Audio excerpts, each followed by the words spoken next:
माझ्या बाबांनी मला गाडी हातात कधी दिली नाही, पण जेव्हा माझ्याकडे लायसन्स आलं त्याच्यानंतर बाबांनी टू व्हीलर द्यायला सुरुवात केली.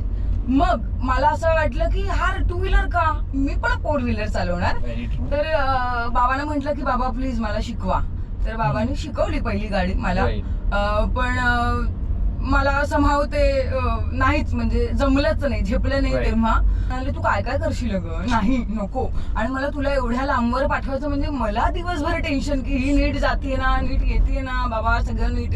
सो म्हटलं ओके फाईन. मग ते लायसन्स संपलं, एक्सपायर झालं. हा म्हणजे एवढी वर्ष गेली त्याच्यानंतर फुलाला सुगंध मातीचा करत असताना ही माझी पहिली गाडी आहे, माझ्या कमाईतनं घेतलेली. सो आता तिला आता 4 वर्ष होतील 15 तारखेला या ऑक्टोबरला. मग बाबांशी बोलून मी शिफ्ट झाले मीरा रोडला. पण तिथेही कार पार्किंगला जागाच नाही. मी परत कार घरीच, मी आपली जाते टू व्हीलरने किंवा रिक्षाने. मग माझं असं झालं की यार मी 2 वर्ष झाली गाडी घेतली पण मी स्वतः चालवलीच नाहीये. आणि मग बाहेर कुठे इव्हेंट्स असतील किंवा मोठा दौरा असेल, आउटडोर शूट असेल, तेव्हा माझे ड्रायव्हर काका माझ्याबरोबर यायचे. काका ऐका ना, मी असंच करत राहिले ना तर मला कधीच येणार नाही बरं का गाडी. तर नाही साहेबांनी सांगितलंय नाही गाडी नाही द्यायची. म्हणलं अहो असं काय करताय, मला येते. आणि कॉन्फिडेंटली त्यांना सांगितलं मला येते.